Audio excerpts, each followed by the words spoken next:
Calling from a 360 area code. Who's this? Where are you calling from? 360. Hello? Hello? Calling from Hello? Hello? Calling from a 360 area code. Who's this? Where are you calling from? Oh, here. Can you hear me better now? No. Can you hear me better now? I can hear you. Can you hear me? Hello? Hello? Oh, okay, because I had my headset on and I'm on the bus, so I'm hoping that you can hear me. So I wanted to thank you. This is Deanna from Washington State. I've called you before. I was the one that called in about Whatcom County Jail. So I wanted to thank you for your guest that you had on today. I've pretty much lived what he's been talking about. So I had a few points that I wanted to make. Well, actually, the reason it's hard for me to hear you is because I'm on a bus. I'm on the city bus. I'm on my way to my probation officer's appointment. So there's that. The reason I'm taking the bus is because, can you hear me? Yeah, I can hear you. Okay, I'm sorry. I'm so sorry. The reason I'm taking the bus is because I got an electronic phone monitor on, and I can't. They won't let me go anywhere except to court or to treatment, and they won't let me go to the DMV, where if I pay $220, I could have my license back, and it wouldn't take me 7 hours to get to my probation officer. Although I love public transit, but shout out for public transit. But 7 hours, this is where it starts, right? Everything they do when you're on probation is to make it really difficult. So I just got out. I spent a month in an inpatient drug and alcohol treatment facility run by Medicaid. And so the program there is for people that are in jail. They can spend their last 30 days in treatment. So they provide housing, assistance with getting housing, and obviously all kinds of counseling. So it's a really good window into sort of what he was talking about in terms of reentry. I would say 100% of the women that was there had childhood trauma. That was a given. In fact, I would argue if I could make a policy statement or whatever, that anybody who gets released from jail should automatically be given PTSD treatment, because if you don't have PTSD before you go to jail, you're certainly going to have it after. So, and just as an example, actually, there was a woman, she was diagnosed with schizophrenia. She had spent a month in a county jail, not just in the hole, but in leg and arm irons. Jeez. She was devastated. I mean, it took her, for the first 2 weeks she was there, people hated her. I mean, she was very antisocial. But when I finally got a chance to talk to her, when she finally sort of came into herself, I mean, she said she had no human contact. And, I mean, just imagine having a schizophrenic person in, not just in the hole, but in leg and arm, hand, whatever, irons the whole time. But anyway, that's an aside. So one of the first thing that happens when you go to this inpatient facility, when you're going through intake, is they seize your EBT card, and they make you sign it over to them. They get your what? I'm sorry, your what card? Your food stamp. Your food. Okay. Your food stamp. So imagine the person getting out of jail. They've got $200 that they could maybe bank for when they get out of treatment, because $200 a month in food stamps is not a lot of money. But no, they take it. They seize it and they use it for your food while you're in the facility. Wow. It's perfectly legal, but they're getting reimbursed by Medicaid, right? I mean, they're getting a per diem per patient, which has to include the cost of food. So they're double dipping, in other words. They are double dipping, yes. So if you don't have food stamps when you get in there, if you haven't taken that step yet, they force you to apply for food stamps and use their address and get that money from you. So, this is just where the position that people have to start out from. They're getting out of jail. They're trying to get into treatment. They're trying to get their life together. Their food stamps are taken away, right? They've got significant trauma. Speaking of, and something I wanted to also mention, I know I'm all over the place, but with the electronic home monitoring, it's a great alternative to jail. I think everybody would be for it, but I want people to understand something. when they're advocating for these kind of jail alternatives. It's not free, okay? There are private corporations that contract out for these electronic home monitors. I have a 90 days on an electronic home monitor. I'm on SSI, which is $750 a month. I'm paying $15 a day to not be in jail. Jeez. So do the math. It's $1,200. So I don't have permission to from the court to go and get my driver's license back. Well, I also could not get permission to go to the church that was going to give me money to help me with my rent. They wouldn't let me leave my house to do that, right? They were going to give me $400 to help with my rent, to help with my power bills. I couldn't get there unless I file a motion in the court. Jeez. So, Can I ask you a question? I mean, just look, because it's the second time you've called in, and I think it helps with people's understanding of what it's like to having gone through a time in prison and coming out.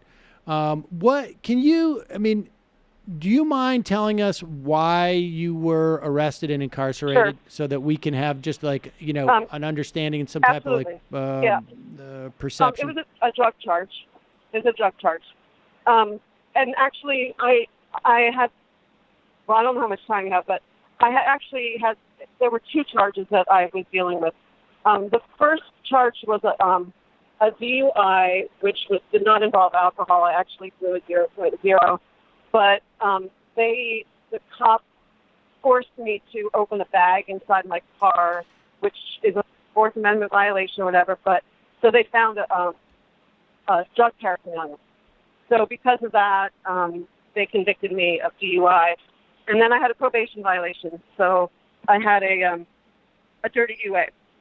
So because I had a dirty UA, I had to I have the electronic monitor on for that, and because they sentenced me to treatment, I went ahead and went to the inpatient treatment because I was already wearing the electronic monitor, and it sounded like a good idea. So, So a dirty UA is a drug. Is basically you failed the drug test. I failed the drug test, and so that was an automatic 30 days. Because I failed the drug test, I had spent 4 months in outpatient treatment. And it was the last week I was there. So because of that, that was another 30 days. So wait a second. I failed out of. So you got pulled over on a suspected driving while intoxicated. You were not intoxicated, but they had you open up a bag and found some drug paraphernalia in there. So that put you into a position of jeopardy where you were on probation and you failed a drug test. Okay. Right. Well, actually, the plot thickens a little bit because they decided not to charge me in the county court. So they threw it to the city court where they did decide to charge me. But 10 months went by, so I thought I wasn't going to be charged. I didn't check my mail. I missed the court date. So I was driving. And I got pulled over again, and I found out that they had put a bench warrant out on me. And the guidelines for a bench warrant for me, if you look at the court, is $500. This judge put a $10,000. So I got arrested for failure to appear. I didn't have the $10,000, and so when that happened, they also found drug paraphernalia. And in that county, this is where I went to jail. In that county, if they can find residue of drugs in the paraphernalia, because it's just a misdemeanor to have paraphernalia, they find drugs in it, residue, they charge you with a felony. So that's why I went to jail, because I got charged with felony. Right. So there was no violent crimes associated with what you did. There was no jeopardizing anybody's life. It was all just treatment and second order drug violations, essentially. Okay, so I just want people to understand that and put it in context. All right, well, let me ask you this. Let me ask you. Go ahead. Someone just IM'd me and said that it's illegal for these facilities to take your SNAP money, essentially. I looked it up. Apparently, if you're in a home, it's because I was living there for 30 days. So they make people change their address and say that they're living there for 30 days. And then when you leave, they make you change your address back. I did file a grievance about it. They were kind of shocked at the oversight people, but it is in the law. Like, for instance, if you're in a mental facility, these are usually long-term, right? Like a home of some sort, then they say that they can do it. If it's illegal, I'd love to know, but they did this to everybody. And, we're talking about a 140-bed facility, $200 per person, per month. That's a lot. Yep. But, yeah, maybe it's illegal. I don't know. I did want to shout out, by the way, de Blasio today announced that they are going to make phone calls from jails in New York free. That's right. That's a huge win. Huge win. People often, we were paying like $5 a minute for phone calls. So this is no small thing. Every city needs to do this, every state. And also, Washington State class action status was just granted to residents of an immigrant detention facility for basically slave labor for wage theft. So that's going to pursue. I wanted to bring that up. And I don't have much more time, but I did want to just one more thing about the whole system because of the drug charges is what I'm calling, or what I've started to call the recovery industrial complex. There is so much money. Every day in every state, there are judges sentencing people to treatment, and some people need it, some people don't. But they sentence people to, like, if you're on Medicaid and you don't want a 12-step program, you're SOL. There's nothing you can do. Even though the Supreme Court in our state said that's a religious organization, you absolutely do not have to take 12 steps, but there isn't anything else. And, if you back up into the thing about trauma, and, you look at the people that are generally dealing with addiction, oftentimes on an authoritarian system, which is kind of what 12 steps is, that doesn't empower people at all, isn't really the best match. There are other systems. 12 steps is not the only way. I have found other ones. There is another one out there. But you can't get funding for it. You're sentenced to it. You have to sign a paper showing that you've gone to AA meetings, which are full of sexual predators and, full of, you do it our way or, it's very authoritarian. It's top down. You have to listen to your sponsor. You have to do everything they tell you to do or else you're, they're blaming the victim. I know a lot of people like 12-step. I don't want to go too deep into this, but it's not for everybody. And, so we have all of these people all around the country every day that have a religious exemption to 12-step, and it doesn't matter. They're not given any other options. So I wanted to, and the money.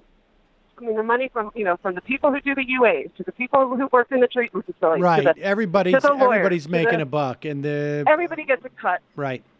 And it's one size fits all. It doesn't matter. Let me ask you this if too. You had a conviction for.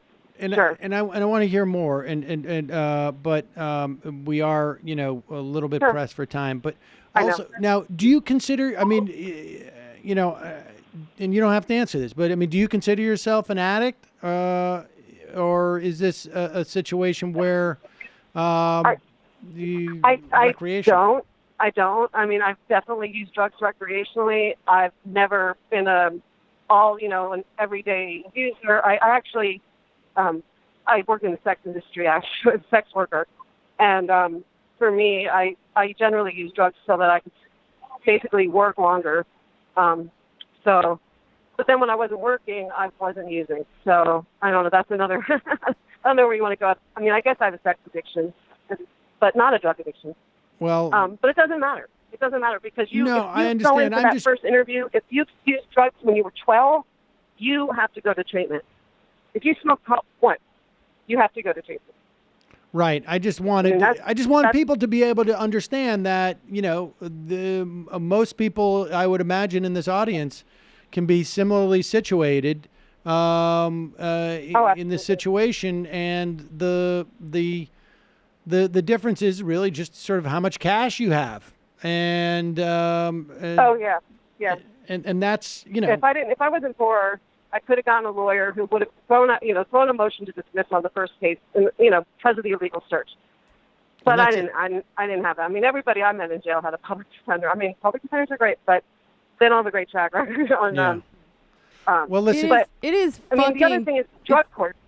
People don't think drug courts is the answer either. Please, people, if you mess up, if I've been in drug court and I've had a dirty UA, every single thing that you were charged with, you would automatically be guilty of. You forfeit your right to a trial. You forfeit your right to even question the police report. If you were free to go to drug court and you mess up, you're gone. You're gone. All right. Well, listen, So, I appreciate the call, and good luck. Thank you so much. Good luck with your hearing. Really appreciate please it. call back again. It's shameful the way that our government treats drug addicts and just drug users in general. The policy is not. It's utterly counterproductive. And it sounds like there's like sort of a series of cascading different laws depending on the county and the municipality, and also the corporate home detention infrastructure seems very worrying going forward. Like that could seem like a way, like that's what, and it'd be a big shame if criminal justice reform ends up being like you can stay at home with just this ankle monitor made to you by an ankle ads. monitor and work at this Amazon fulfillment center. Yeah, it's not enough that this system terrorizes surplus populations and puts them in prison. It has to double dip and make money off that too.